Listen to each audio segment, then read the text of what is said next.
Olá, meu nome é Adalmeide Vasconcelos, eu sou formada em Psicologia Clínica e tenho um mestrado em Psicologia Clínica também, concluído em 2004, e a minha dissertação foi sobre os modos de existir de uma família moradora do Lixão de Aguazinha. E o Marcos Ferreira me convidou para falar um pouco sobre o meu trabalho, já que a jornada é sobre psicologia e fome, e o meu trabalho fala um pouco dessa qualidade de vida, né? A fome, família pobre, trabalho insalubre, né? Moradia insalubre. E eu estou aqui para resumir um pouco sobre esse tema, né? Meu trabalho começou com um convite que eu recebi para trabalhar na Prefeitura de Olinda, no PEMAC, que é o Projeto Meio Ambiente e Cidadania, que estava inserido dentro do Programa de Erradicação do Trabalho Infantil, que tinha o apoio da Unicef, o PEMAC tinha o apoio da Unicef. Então, a nossa missão dentro do projeto era retirar as crianças do trabalho infantil, do trabalho insalubre, e que estavam evadidas da escola, levá-las de volta para a escola e no outro horário, diferente do que eles estudavam, eles tinham atividades lúdicas de atenção, né? De futebol, dança, reforço escolar, música, muito importante, todas as atividades, muito de excelente qualidade, eram dadas a essas crianças, né? E para que eles não estivessem dentro do lixo, as famílias recebiam, por até 4 crianças que estivessem dentro do programa, um valor de custo, né, como se fosse um pagamento adiantado pelo trabalho daquela criança, para que elas estivessem na escola e não no trabalho. Então, as famílias que concordavam, né, porque não eram todas, era bem difícil, a gente trabalhava inclusive com o Conselho Tutelar, né, dentro do Estatuto da Criança, dos direitos da criança, e que elas teriam que estar na escola e não no trabalho, que era um trabalho insalubre, perigoso, violento, inclusive, e a gente estava cuidando das crianças, né? A Unicef deu um apoio muito grande a esse projeto. E quando eu estava nesse projeto, surgiu a ideia de fazer a minha dissertação em cima do modo de existir de uma família que morava naquelas condições, né? Dentro de um lixão, que vivia do lixo, da catação, e foi assim que eu desenvolvi a minha pesquisa, né? Foi um estudo de caso.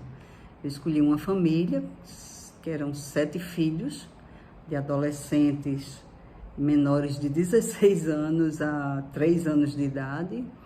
Todos trabalhavam no lixão. Por quê? Porque a mãe, às vezes, levava a criança de 3 anos com ela, porque era mais seguro estar com ela do que estar sozinha em casa, e eles precisavam trabalhar, então todos iam para o lixão catar, e os meninos aprendiam até a qualidade do que se catava lá dentro, né? O que era papelão,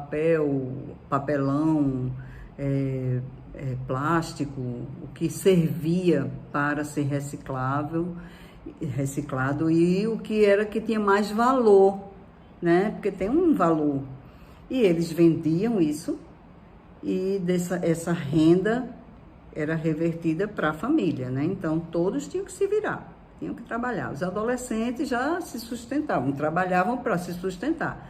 Então a gente também tinha um outro projeto, que era um projeto Agente Jovem, que dava a eles outras atividades, ensinava, tinha reforço escolar também, que era no outro horário da escola.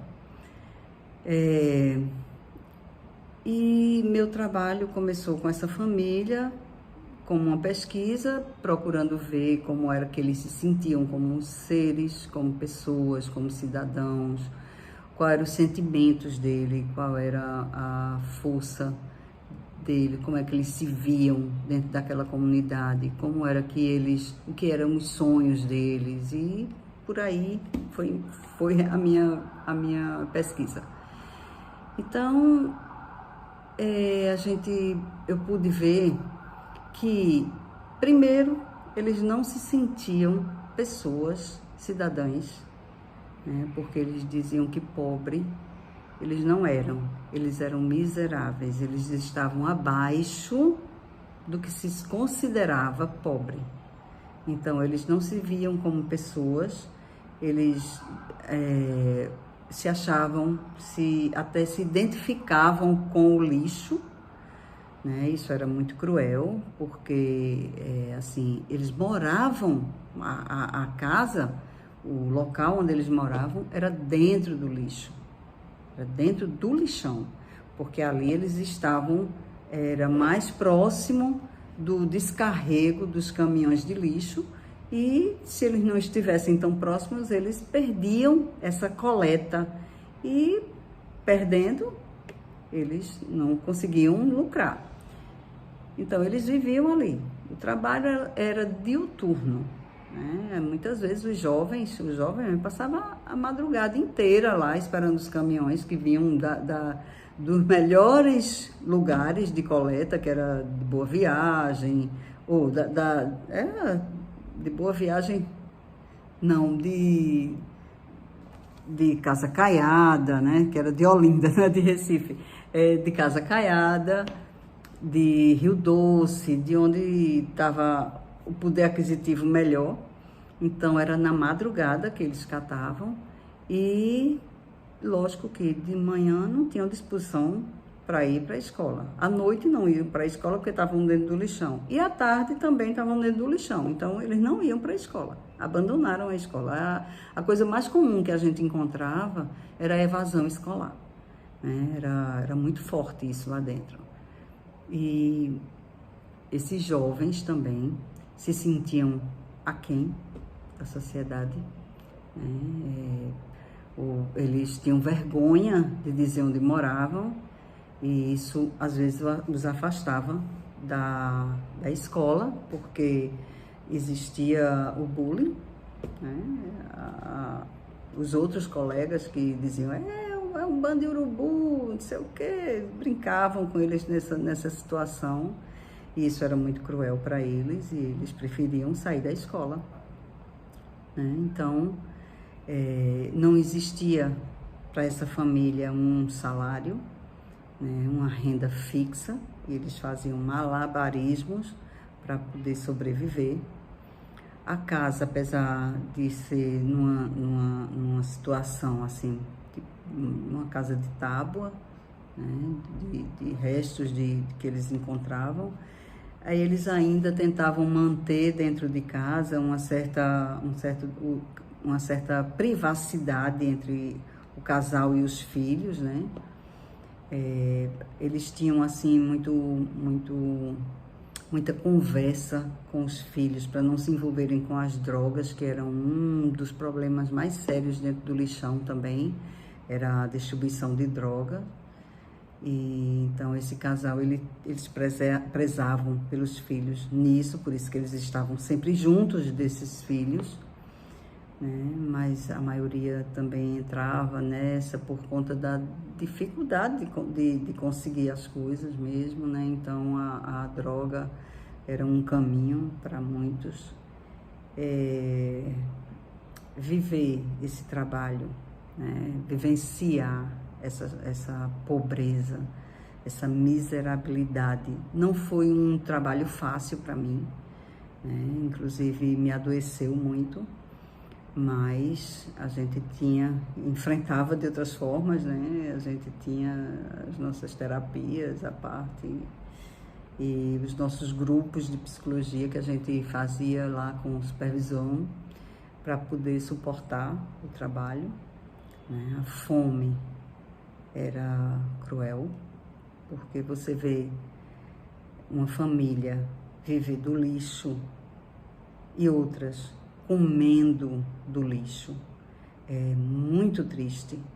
A gente que tem um país tão grande, tão rico, tão próspero, tão fértil, a gente tem uma população tão criativa e ainda viver numa miserabilidade dessa é muito cruel. A gente vê que falta muita política pública para erradicar de vez essa miserabilidade, eu não digo nem a pobreza. E a fome, ela tá aí, ela não é uma escolha, ela é uma contingência, né? E apesar de tantos trabalhos de pesquisa social, econômica, de todas as formas que se pesquisa, a erradicação da pobreza no país ainda é muito difícil. Eu não vejo isso de uma forma tão fácil, sobretudo agora com essa pandemia, que milhares de pessoas estão desempregadas e morando na rua, né? Perderam até a sua moradia, famílias inteiras nas calçadas, né? Passando fome, vivendo de esmola do que lhe deem. Né? E assim, que mais eu poderia trazer, né? Que meu trabalho também, ele teve eu fiz uma analogia com a minha pesquisa com a de Josué de Castro sobre os homens caranguejo dele, né? Eu chamei os homens gabirus, porque eram pessoas que se misturavam, são pessoas ainda que se misturam com o lixo, colhem o lixo e estão ali inseridos dentro, junto com os ratos e as baratas. Então, foi um trabalho assim muito doloroso. Eu sempre pedia muita desculpa à família por algumas questões, né? E assim, eu tinha o maior respeito por essas famílias. Eu tenho por esses catadores que ainda estão aí na rua, que quando eu encontro com eles, são homens de família, né, que estão ali numa dureza muito grande, e a gente vê a falta de respeito, às vezes até dos motoristas. Depois desse trabalho, eu passei a ter muito mais cuidado com o meu lixo, como é que eu descarto o meu lixo, porque a gente vivia isso também, assim, via muitas pessoas se cortarem, porque o lixo, ele é descartado de qualquer jeito, o vidro, a lata. Então eles, quando vão com a mão, muitas vezes sem luva, a maioria deles sem luva, sem nenhum produto de proteção, né, sem nenhuma... eles se cortavam muito, então a saúde era precária, né, eles amarravam qualquer coisa na mão e continuavam trabalhando, às vezes infectavam esses cortes. Então, quando a gente conhece o que é o trabalho de um catador, a gente passa a ter mais respeito por eles. A gente passa a ter mais cuidado com o que a gente faz na nossa casa, como é que a gente descarta o nosso lixo, né? Como é que a gente contribui para que o máximo eles possam ter o mínimo de problemas. Então, eu espero que a minha fala tenha contribuído para essa jornada de psicologia e fome. E vamos trabalhar em prol da erradicação da fome. Hoje eu não atuo mais com a psicologia, hoje eu sou artista plástica e a psicologia eu já estou fora da psicologia há 15 anos, mas o meu trabalho, eu fiquei lisonjeada quando o Marcos me convidou para fazer parte dessa jornada, porque ele disse que é um trabalho assim que quase ninguém fala sobre a fome. Eu acho que o meu é um trabalho realmente exclusivo.